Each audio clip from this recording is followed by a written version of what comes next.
Hi there, I'm Cody. I'm Harry. And I'm Joe. And we're three mates from uni who spent all of our time on our group chats, talking endlessly about anything and everything until the early hours of the morning. So we thought, why not let people listen in?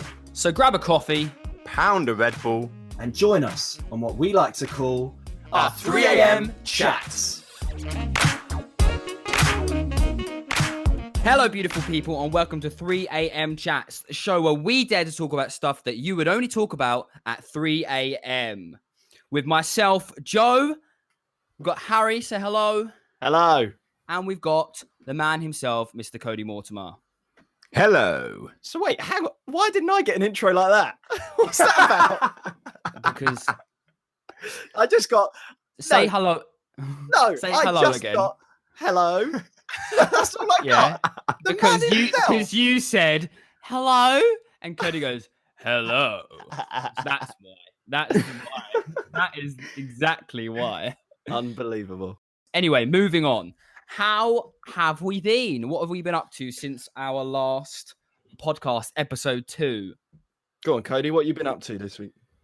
To be honest, this week has been sweaty.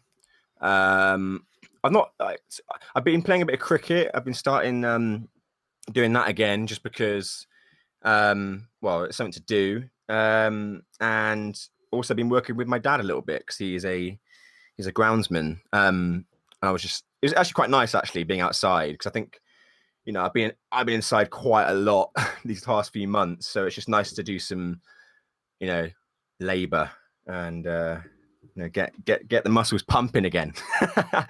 What about you, Harry? What about you, mate? That didn't sound wrong at all, working with your dad.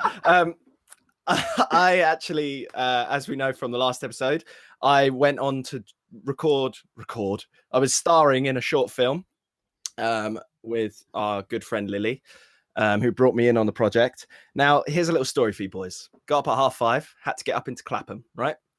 Mask on. London at peak times is like it's normal, just everyone's wearing a mask, right? Very tired. I got to Clapham.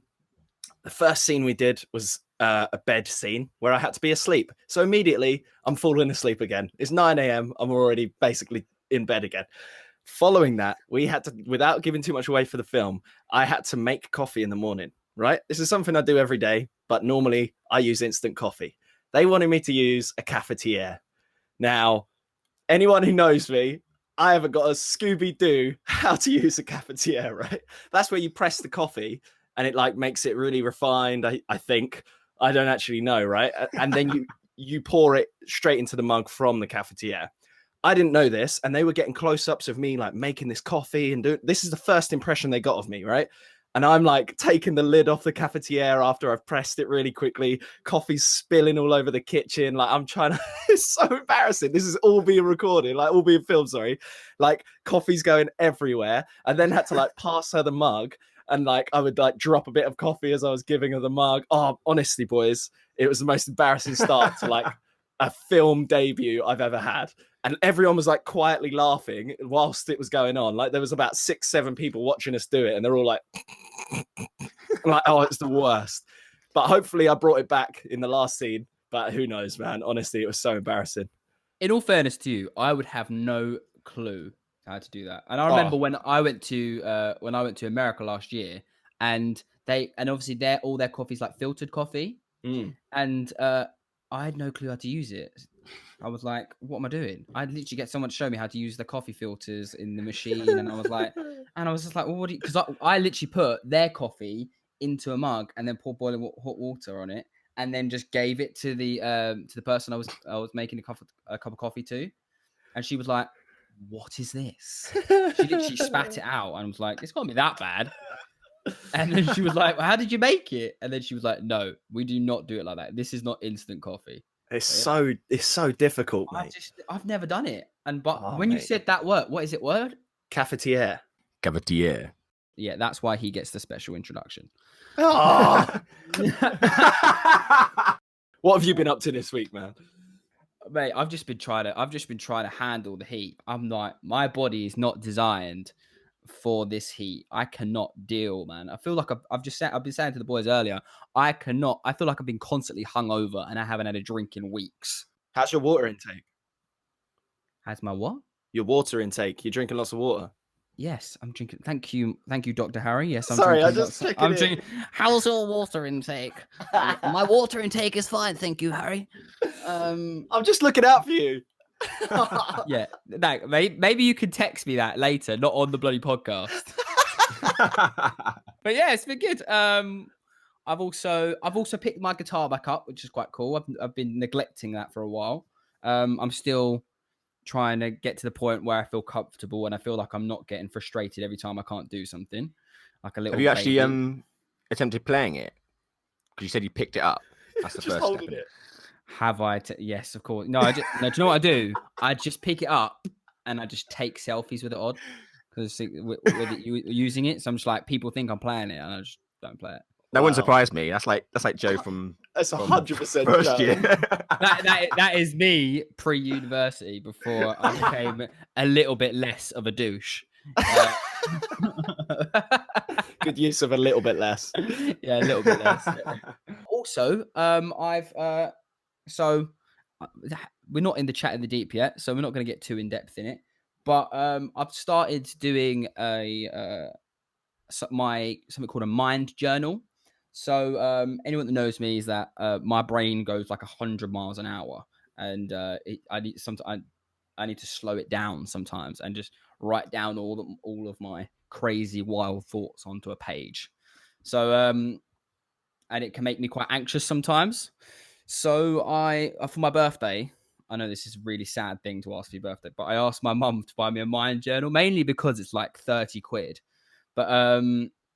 But it's more than just a book. It's got like it's made by psychiatrists and therapists and stuff like that to help design you to reduce stress levels and anxiety and stuff like that.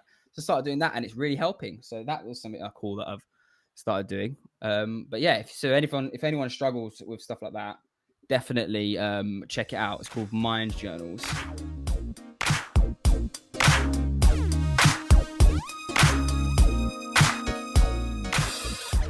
Chat in the deep. Chat in the deep. Chat in the deep. Welcome to today's Chat in the Deep. So, boys, today the question is, are dating apps the new way forward when it comes to romance? And then there's a second part to the question. Oh, go on. But no, we'll move on. We'll Two-part. move on to that in a minute. Let's get Okay, the cool. answers for this first. So, Harry, we'll start with you. Well, that's a bad idea. Dating apps. I didn't really use them. I wasn't very lucky. It's a great idea. It's a great idea. I was a really shy lover when I was growing up. Oh, that's the worst word ever. No, I was not very good with the ladies growing up. How do I even approach this without sounding so sad? The one interaction I've had with dating apps, guys, is either going on like a friend's dating app and like just playing the swipe game, like on certain ones like Tinder, you obviously just swipe. I was just swiping for people, or I would create funny messages for them to, use as opening lines. I had zero luck with dating apps like Tinder and stuff. So worst person to ask, really. Thanks, guys. That's okay. I just wanted to get your point of view. I wasn't expecting you to go into your full like history, your full relationship history. I was just okay. Well, all right. So for me, maybe it's just like in my head, I see it more. It's a gateway to be able to then do the traditional romance stuff. For me, that's the way I see it. Obviously, with limited experience, I can't really comment too much. But what I would say is, there's nothing better than going on a real date, Codnino, what do we think? I think, well, for me, it's kind of, I've actually had experience using it when I was at uni. And like, it is, it's fun. I think I'm not really in a position to judge it because I've not found a relationship from using such apps like Tinder, you know, and those kind of things.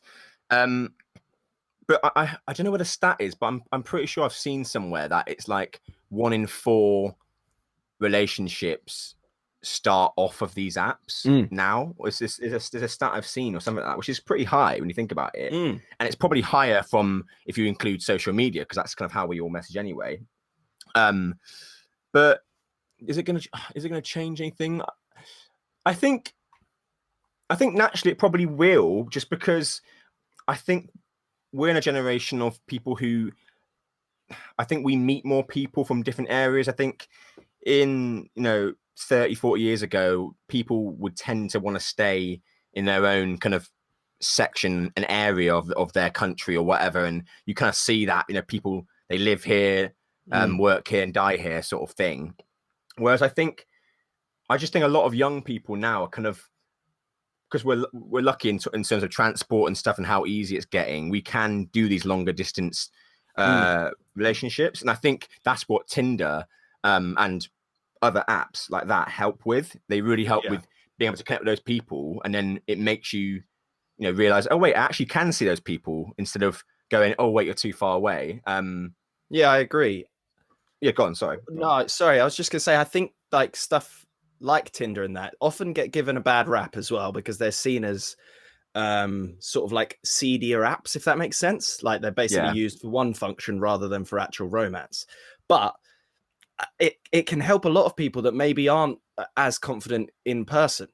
Like it could help them almost become like a keyboard romantic, but then it might develop their confidence to a point where it actually might turn into something. I know that we all know people that are actually together still who met online. So I think that's pretty cool. Like in that regard, I think it is definitely a useful thing, but I don't think romance should go fully that way. I think we should still, Yeah, I think it always will have the, the sort of in-person romance, which is great. But sometimes, a lot of people just don't have time to even do that. It's kind of it's one of those things. I think those apps are great for trying to find people long distance or in your area, because you can do the sort of set your distance to like 5 miles, 10 miles and more.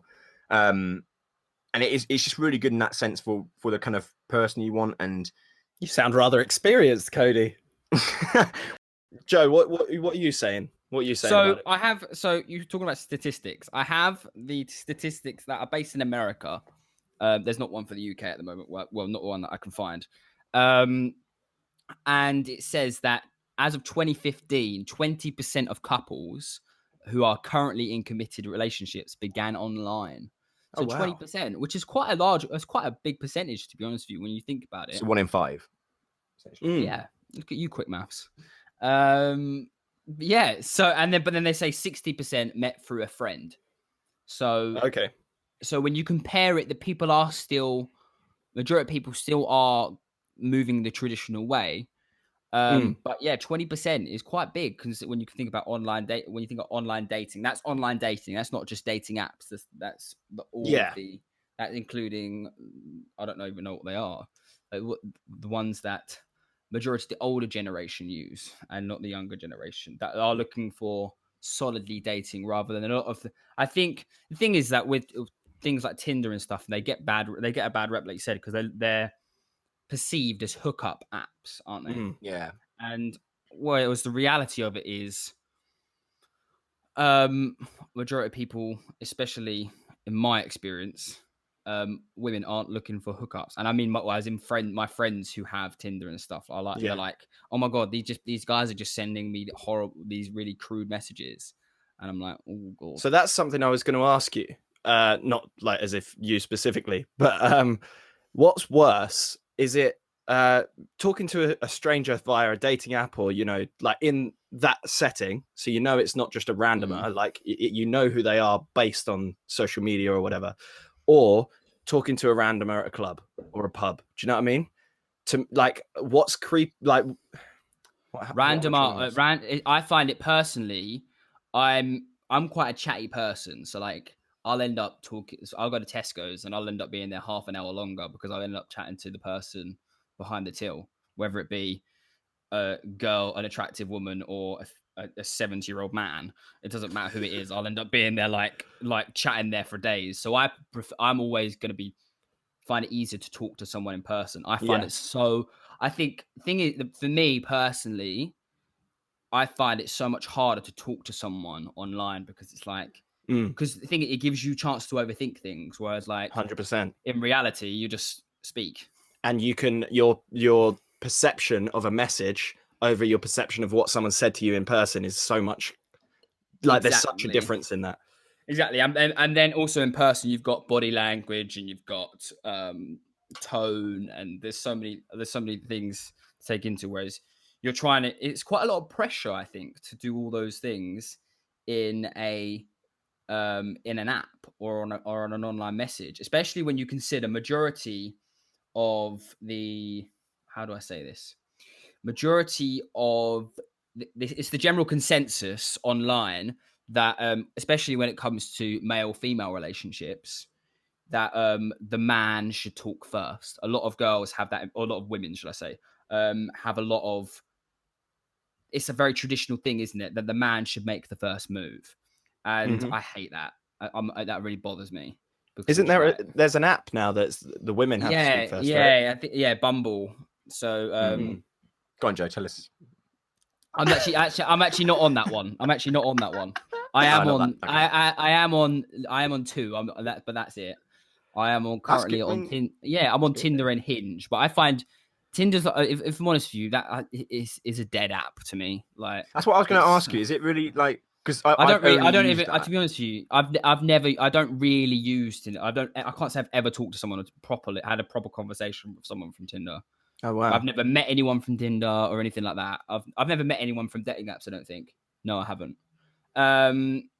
So it feels like there's a lot of pressure on. It is. That's what I feel like. It's kind of, because most people, whether it's online or not, they still the people they meet are normally they're in a circle of whether it's at uni, because even at uni, like that's still a circle, even if they're doing like, I don't know, science and you're doing sport or whatever, like two different things, but you're still at the same place, so you've got that circle. Well, it's that whole thing that we just said, isn't it, that 60% of people meet through a friend. So you say, like you're saying, it's in your circle. Yeah, exactly what you're saying. I think like when Tinder became a big thing, when I was like going through like the teenage years, it only added pressure to me to try and find a partner. Do you know what I mean?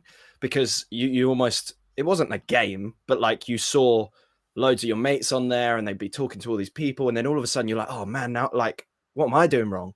Like, you know what I mean? And then like, I mean, I didn't really give it that much focus because, like I said, I'm lucky, but that's probably my problem. No, I'm joking. But yeah, I think there's a lot of added pressure for lads my age growing up. It almost became like another layer of you've got to do it. You've got to start messaging people. It's almost the same. It's in comparison to what we spoke about Instagram and likes.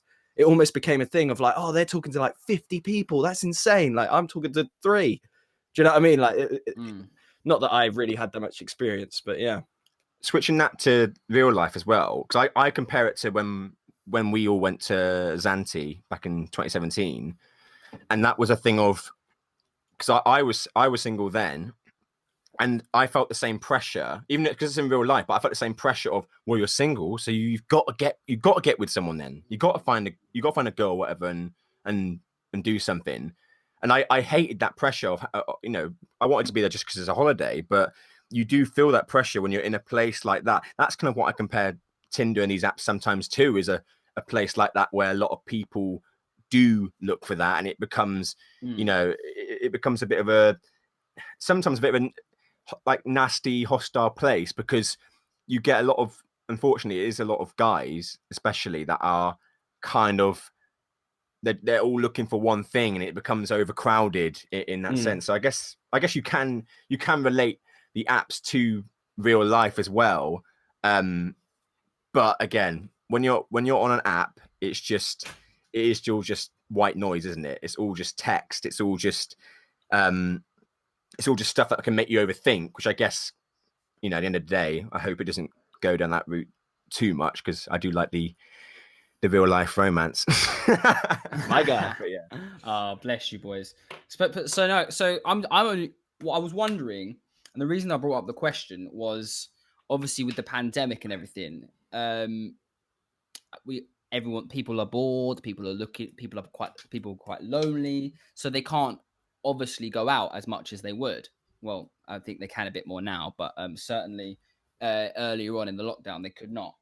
There was a statistic that came out that was that had said that so many I think it was nearly 2 million people in the UK had joined Tinder.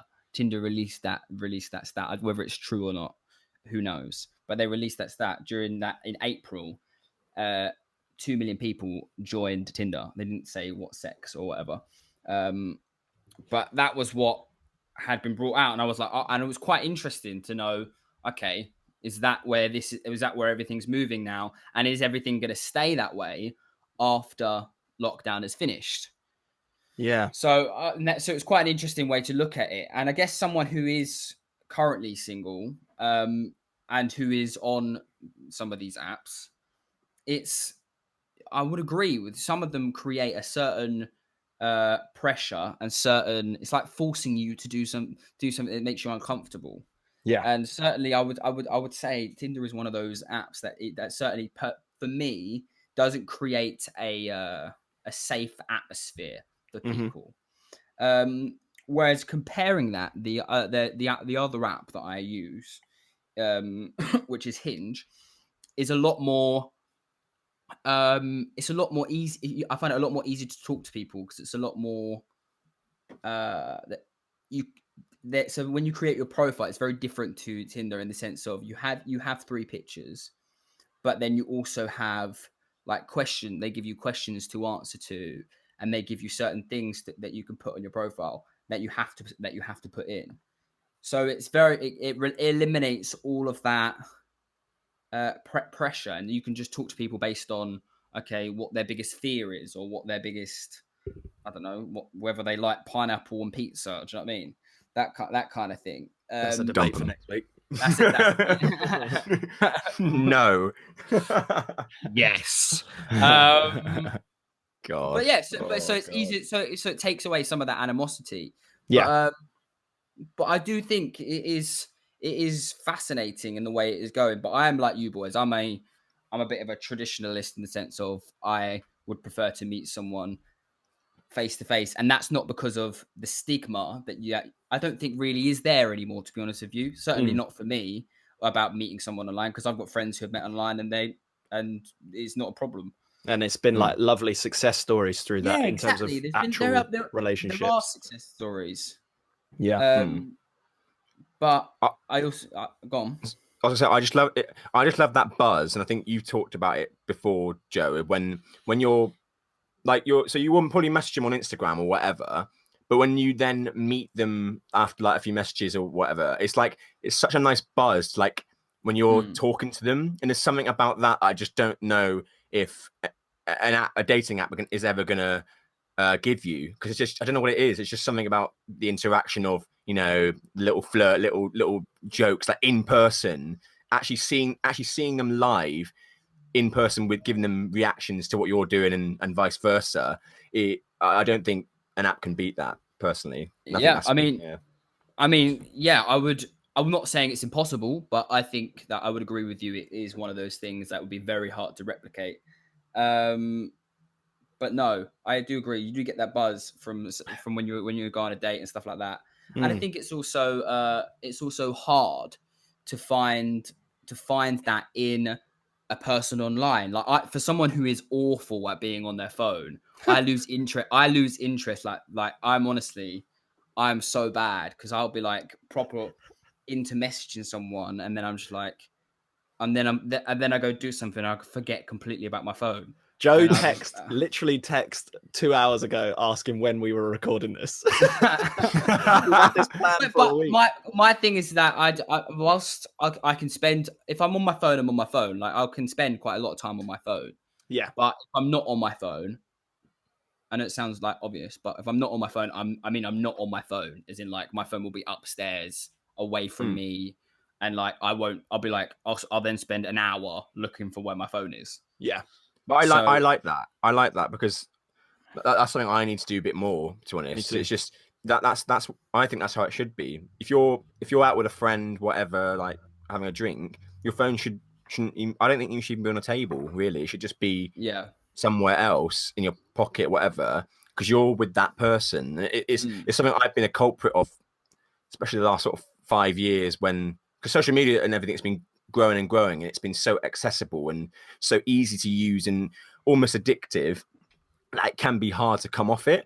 But like you do, Joe, I think that is the best way to do it. Of you have your periods of when you're going to use it and be on it, but get off it, because it's not, that world is not real at the end of the day. Like, you get real feedback from people, but it is a completely different, almost made up world, because you make it what you want to be in that sense, whereas the real world is the real world, you know. So I'm gonna move to the second part of the question. So Part saying two. that, so we've chatted about the dating apps in the sense of, are they helpful or not, and we've kind of come up to a conclusion of they are for certain people, and they aren't for certain people. That's what I was going to say. And that's all right. I just said it for you. And so the second part to my question is, so you two, obviously, you have to be careful what you say, because you two are in relationships currently. So is there only one person in the world for you? So everyone says that. So there's this whole thing, this romantic idea of that there's one person in the world that's made for you to be with. Like whoever that person may be. Yeah, like that's exactly what I was looking for. Soulmate. There you go. You said it for me. Got your back, bro. Are you my soulmate? Joe, are you my soulmate? Obviously, 10 years. 10 years, my friend. 10 years. We just finished each other's sandwiches. Ooh. Sentences.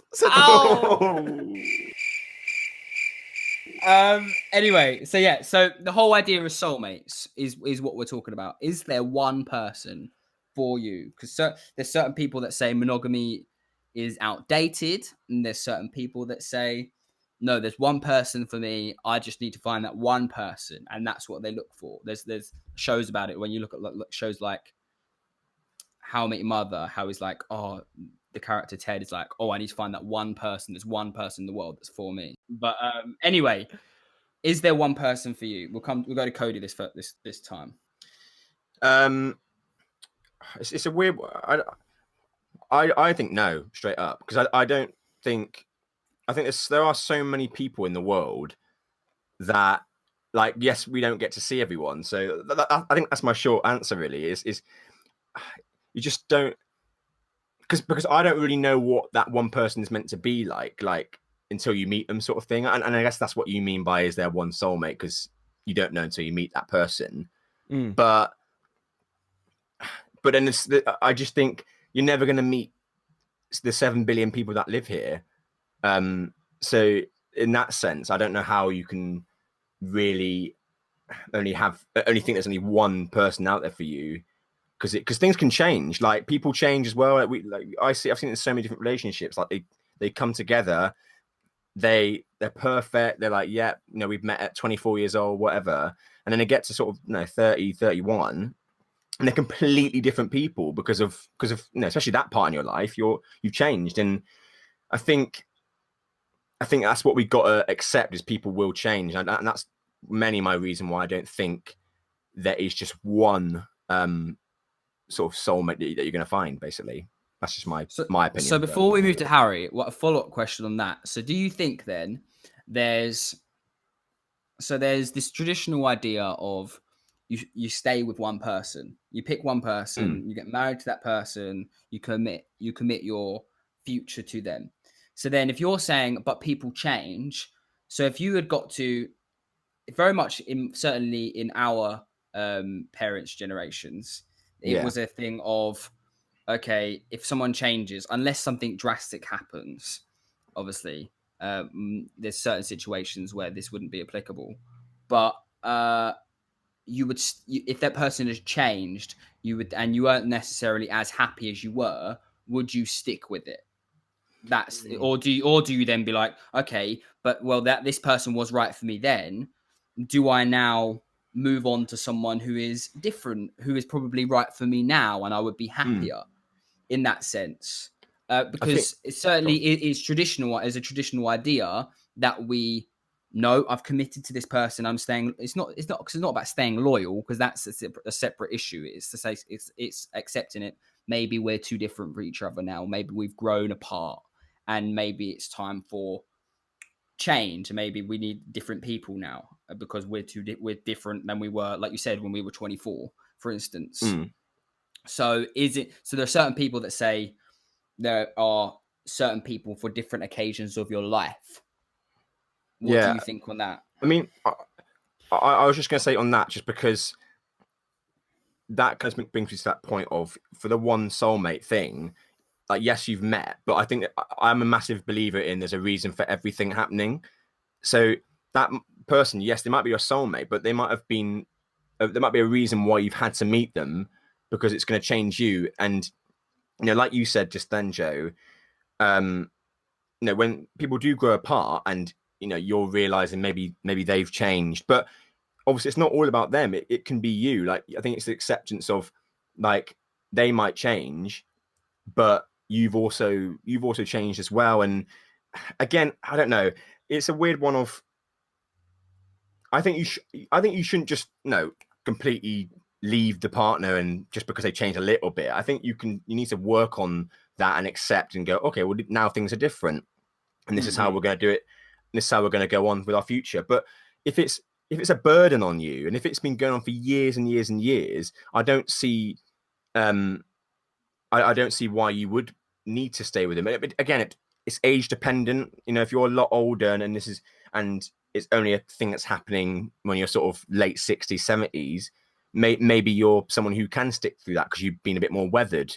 But I know certainly for our age, I don't see, if it's making you unhappy, and it's been for quite a long time, get out of it. There's no sort of, but that's the reason why I don't think there's one soulmate, because if that one soulmate was the person that, you've met them, they are the person, and then they changed, I don't see why you should then stay with them if you've both sort of grown apart. It's not going to make you happy. We've all got one life at the end of the day, and there's no sequel. So you got to do. You got to be selfish in some ways. For another time. I was going to say that's a debate for another day. That's a debate for another day. Although, to be fair, no one knows the answer to that one. Exactly. So. Yeah, 100%. Yeah, exactly. Obviously, that is my opinion. So of course. We'll move on to Harry. Obviously, Harry, you've got different experiences of relationships. Not to get into deep to it, like Cody and my parents are still together. Your parents aren't still together. It doesn't matter for why, but they are. But no, so you've got a different view on relationships than we would have. Yeah. So what's your view on it all? Oh wow. Going back to the start, going back to the original question of one person for you. Yeah. I think Cody said a lot of really good points with the whole experiences can experiences develop you as a person, right? And experiences as a relationship, as individuals, it will all develop and change things, and you adapt to new things going on. For me, I am a Marshall. I'm the Marshall from How I Met Your Mother. Just from what my outset and my outlook on it all is, I believe that there is a soulmate out there, and there is one. And Cody's right. You never know, because you won't meet everyone in the world. There is no way you can meet everyone in the world. But I don't know. There's just part of me, I guess, that's almost from lack of experience in my teenage years, has almost romanticized that whole idea to a point where I believe that there is one. And obviously you never truly know if you've found that one, like Cody said, but you can believe it. I guess, you can tell yourself, I think this is it. And then that is why people commit to the marriage, and then the family, like all of that comes from going, yeah, no, that is 100% it now. Yeah. I think that, I don't know, maybe like you said, there's certain outlooks on relationships and stuff that might be traditional and old school that are obviously starting to be spread. I don't know. Yeah, maybe that's just because, experiences. It genuinely is. It's all right. I was gonna say, is it just that? Is it that thing of, when you get that person, you're learning and you're both growing with each other in that sense. I think sometimes, especially in our generation, I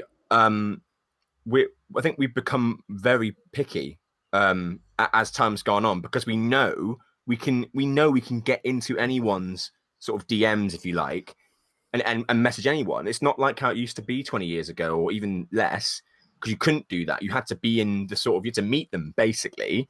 Yeah. But like, that's what I was going to ask you. Do you not think it's kind of a thing of, we do, when you meet that soulmate, let's say, you grow and change, which is, I think, it's a great thing. But maybe people are coming more of the opinion that there isn't a soulmate because people are becoming more indecisive and knowing that, oh well, I can message this person or whatever, which is, I think, sad. But I don't know what yeah. Well, I think, you're right. Like growing up, little spurts of like boyfriend, girlfriend things that I had, whenever they sort of came to an end, I was told, don't worry, man, plenty more fish. There's plenty more fish in the sea, right? So then your brain's almost becoming, oh, yeah, maybe the soulmate idea is outdated, because they're right. There is a whole world of people out there. Do you know what I mean? So like, it is a difficult one. But maybe that's just my opinion. Well, it is just my opinion. I think there is someone, and I guess you'll never truly know if you found them, but you can believe that you have. I guess that's the main thing, isn't it? It's having that thought of being comfortable enough to and believing in what you have with the person you're with to know at that time. It doesn't matter if they're the one. It's whether you believe they're the one, isn't it?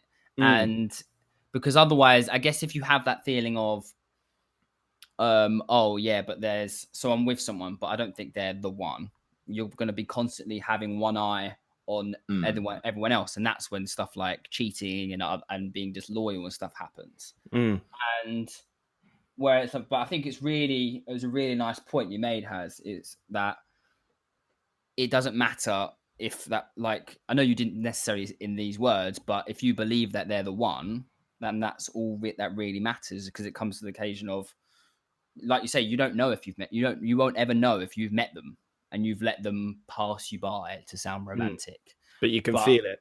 Yeah, but also in the same sense of, you've got to trust in what you have, that is the person. And if you believe in that, and if you don't believe in that, you're kind of constantly being like, and that's the danger with it all. If you constantly think of, there's not one person, that's quite dangerous. And that can be quite dangerous in the sense of, you'll be constantly looking, is the grass greener? Like Code said, you're so easy. That's why I put the two questions together. With dating apps now, has it made it harder to be in a committed relationship? Because it's giving you the ability to just go on your phone and be like, or cheekily, someone going on the sly and looking where if they can find if the grass is greener. Do you know what I mean? Yeah.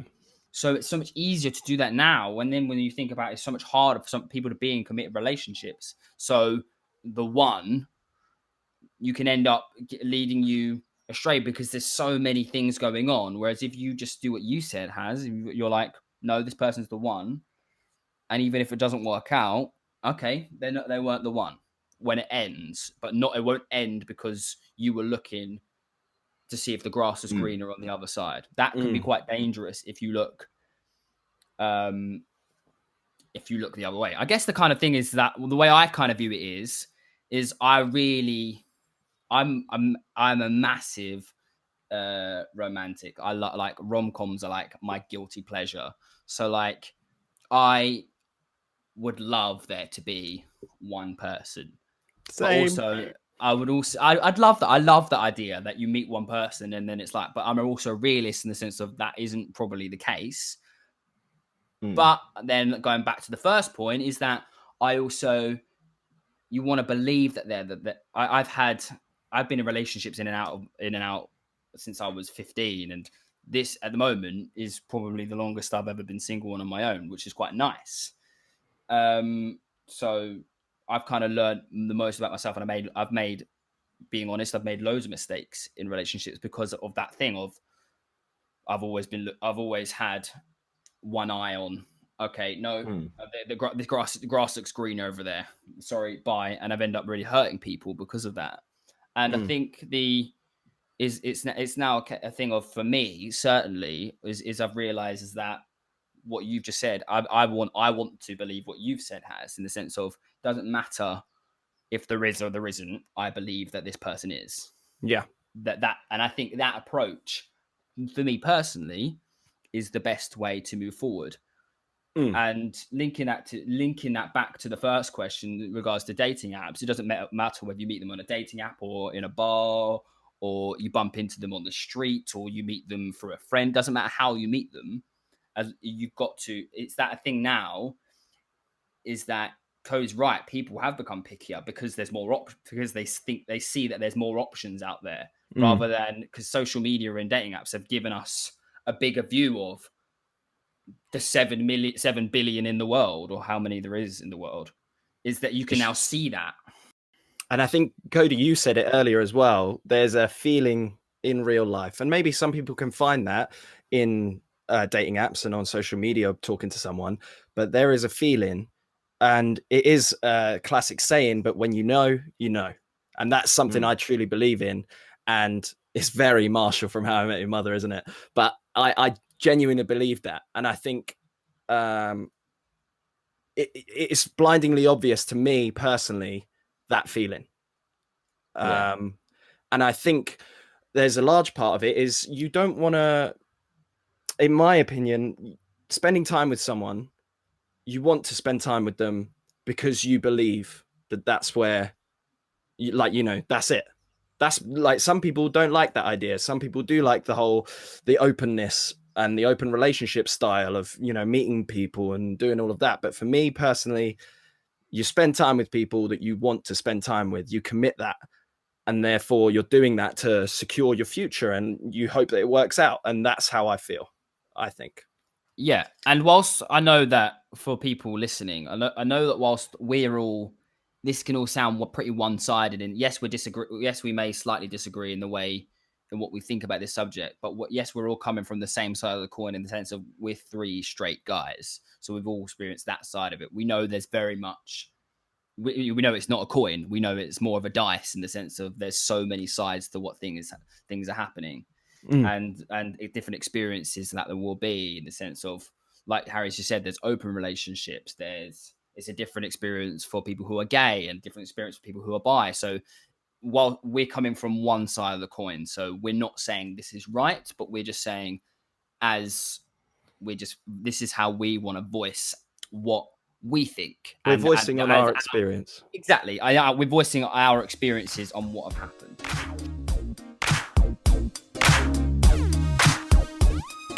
Check it out. Check it out. Check it out. So, check it out section. We'll move on. We'll look at Cody first. Cody, what have you got for us to check out this week? Well, this week I've been funnily listening to some hip hop. You know what I'm saying?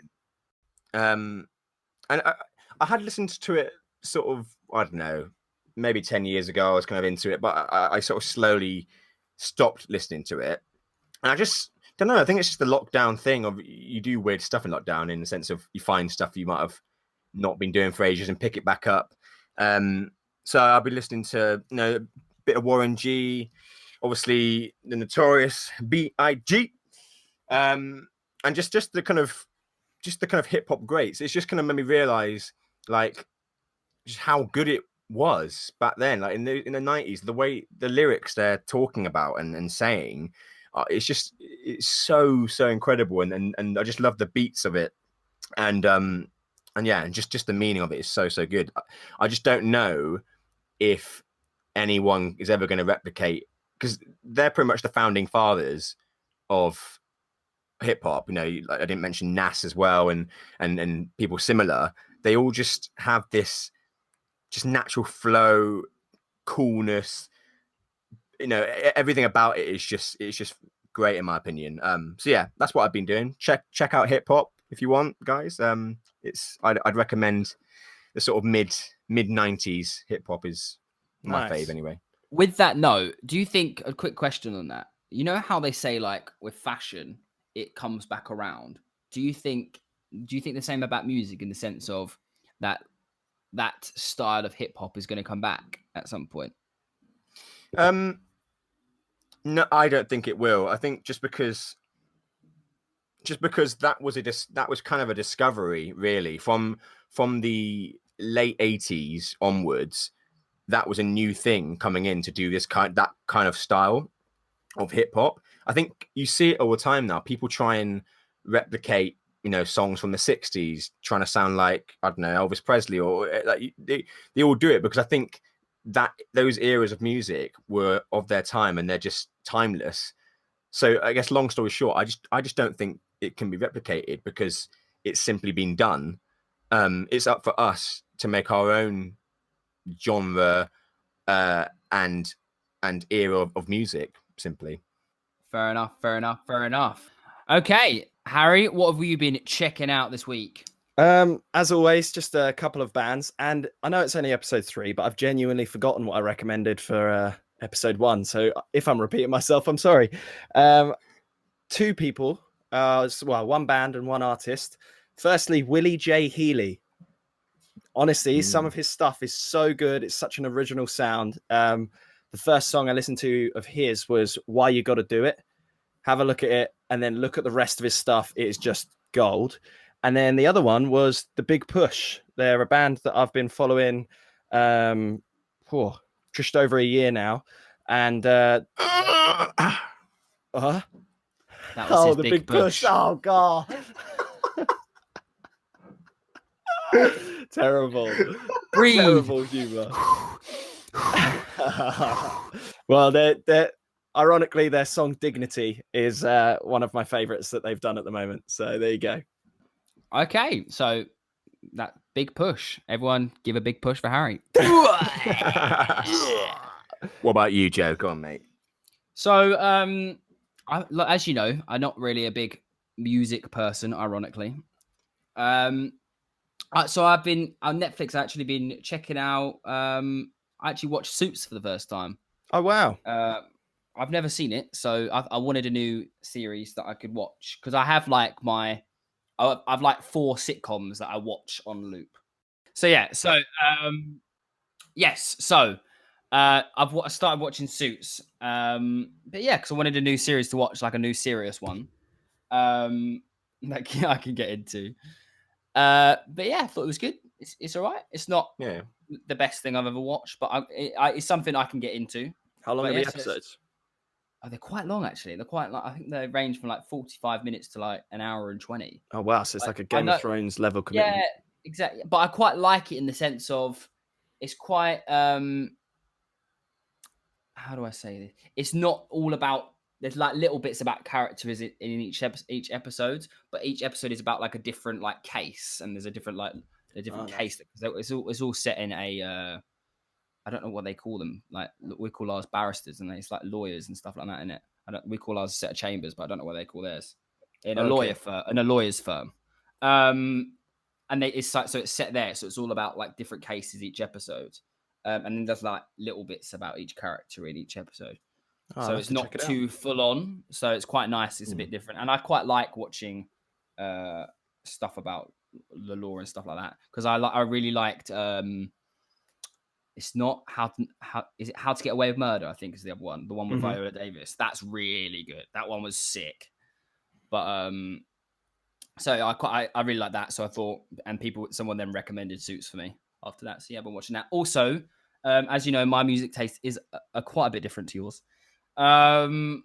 So I found a song the other day called by someone who's actually in the musical theatre scene. She's called Vicky Masner. But she's also writes her own stuff and does like it's almost kind of like country-esque. Is she the So one it's that was like- she blonde, like in Six? Yeah, she was in. Mm. Yeah, she was in Six. I think she was in Better Hell and what was it? One Beautiful, the UK tour she was in before Corona. So yeah, and she writes her own songs. So it's proper up my street. It's like I realized my music taste isn't like breakup. It's like acoustic. That proper. Mm. I love that acoustic guitar sound. That for me is the cocaine of music for me.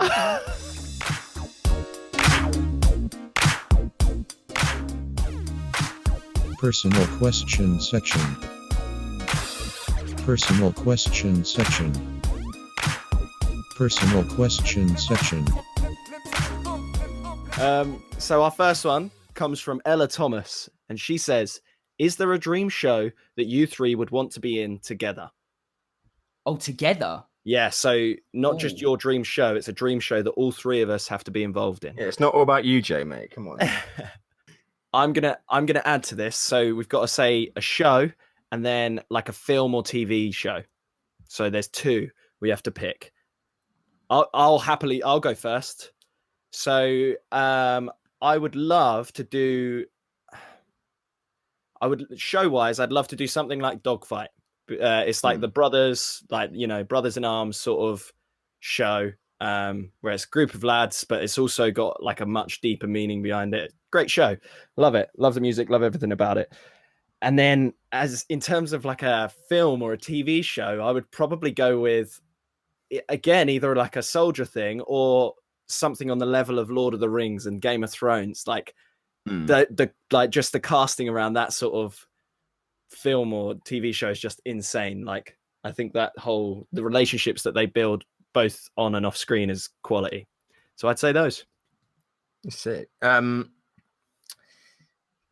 For a show, it's like it's interesting because I think there's quite a few shows we could do. One that springs to mind is because the university we went to, we did the show The Life, and I've always wanted to do that, but as an actual, as I don't know, I've always wanted to do that, but as like parts that we could do. Basically, I've always had that in my head. That show, that's one of them.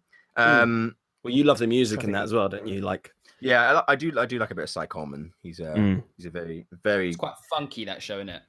Yeah, he himself is very funk, very jazz. I'm trying to think of another show if there's any. Because what the issue is, the person listening is, we did the show On the Town, which, if you don't know, is a show about three guys who are sailors, and it a lot of the characteristics in the roles suited us. And it's for me, it's hard. It's hard to find a musical that I can find that is better. It's better to do than the one we did. Yeah. Like equal roles, like storylines that just fitted. It is very difficult. Like, I guess I wouldn't mind doing that show professionally. Like, if that's an option. I know we've already done it, but I mean, it really suited. It was quite sort of fortunate in the sense of it did suit us. Quite well. With TV, I would love to do something like something along sort of Ricky Gervais, like The Office. Oh yes. I don't know which. It could be any of them, to be honest. But I just think it'd be quite fun to sort of do some improvisation and have a bit of a laugh. I think show wise, I'm pretty similar to Harry, but I'd quite like to do From Here to Eternity. I love that show. Yes, it's such a good show. And also, I just think that I wouldn't really, because in a show like that, I don't really care what part I am, because the ensemble stuff is awesome in that. And yeah, it's just a show I think we'd have fun in, to be honest with you. I think the thing is that my show I would pick for myself, like if I had a show I picked for myself, it wouldn't be a show I pick for us three, because I'm the same. Now, I think when we were at uni, we were kind of similar, but now I think we're very different in what the type of things we want to do. Yeah. So I think, so I don't think so. There's a show that I would want to do in the sense of career-wise with the three of us. I think if I was going to do a show with you guys, I'd want to do it for fun. Do you know what I mean? Yeah, that kind of thing. And then I guess the same thing TV wise. The TV wise, I wouldn't want to be acting. I'd want to do like a Gordon, Gino, and Fred thing. Oh, They do like nice. a road trip, like across when they did the road trip across America. That would be hilarious. Like basically a filmed version of 3 a.m. chats. Yeah, on the Like, road, doing on the something. road, but like doing activity because I feel like that would be hilarious because we are hilarious for everyone listening. As you know. We are hilarious. Amazing. And then also the bonus would be they get to see my beautiful face and your ugly mugs.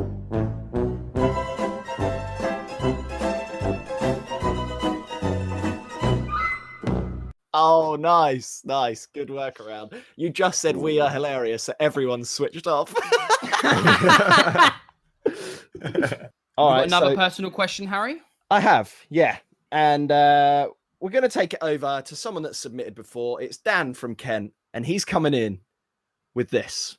What would you rather be chased by? 12 duck-sized horses or 1 horse-sized duck? The silence says it all. The 12 duck-sized horses. Really? Yeah, I agree. Yeah, because mini horses aren't bad. I have a thing about birds, so a massive yeah, you bird do. chasing me would scare the absolute shit out of me. So But duck-sized horses aren't like the smallest. Ducks can grow, you know, so they could Yeah, but still they're do not damage to your legs. yeah, but also I could outrun that though, couldn't I? What, duck-sized horses? Horses though, not like Horses are fast. they're Yeah, but I could just get in my car, then it wouldn't be a problem. They could dent your car. No, they got- couldn't. They're not big enough. Yeah, they've got a mean kick on them. The worst thing would be is that 12 duck-sized horses would still have a bigger cock than you.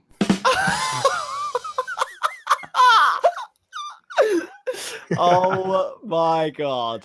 Okay, right, put it this way. You're in an arena, so there's no cars, there's no escape All right. until there's a victor.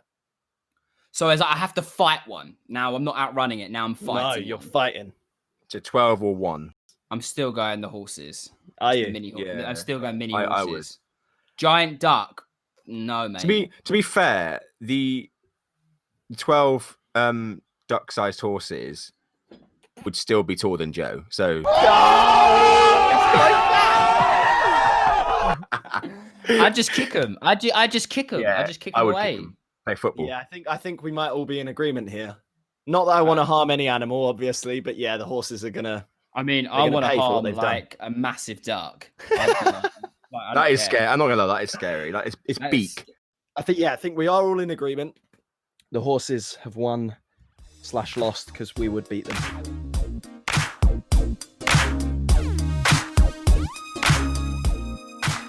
Funny news. Funny news. Funny news. So we were struggling for this one. So we thought instead of telling you a funny news article that's happened, we thought we'd tell you a funny story that happened to one of us. And all Oh, three of no. us were there for it. So do you want to tell the story, Harry, or do I? Or do you want me to tell it? I'll give you a little bit of the setup, and then you can add to it because unfortunately, Cody is the victim in this story. Basically, oh, sorry, my mic's fallen down. Basically, what happened was Mother's Day at university was looming upon us, and a certain someone had kind of forgotten about it. And what happened next, Joe? So Cody and I had forgotten that it was Mother's Day coming up that weekend, and we were like, "Oh my god, we have to get our mum cards and send them home, and we have to do it now, otherwise they won't get there in time, and we won't ever live it down." So we go in, buy the cards, and then I post my card through the post box, obviously, and then Cody goes to post his, and I'm like, "What are you doing?" And he's like, I'm about to post my card. And I was like, "No, you can't post it like that." And he's like, "Why not?" Cody had written on the envelope the letters M-U-M in massive capitals, and he was about to put that in the post box. He hadn't written the address. He hadn't even put a stamp on it. So he was expecting the postman to just know, if Cody wrote "mum" on the card, to know to deliver that all the way down to Yatton. It might be my favorite story. Absolute gold. To mum. Moving on from that, we went back into WH Smith, tried to get a new envelope. I feel like it's even worse. I swear you said, hi, really sorry. My 10-year-old Yeah, that's what I was going to say. cousin has accidentally put mum on his, and I was sat there like, he's not 10. Yeah, no, literally He's like 20. This 20-year-old goes back in. Bearing in mind, he's not the tallest 20-year-old in the world. Goes back in Sorry, and says, "Oh, I've got a younger." Because I think we were like, "Oh, say it's your brother. Say it's your brother." And you went, "Yeah, my 10-year-old cousin accidentally wrote to mum on the front." But what's even better is that was you, Cody. Me, yeah. You were the 10-year-old cousin. That's amazing. There we are.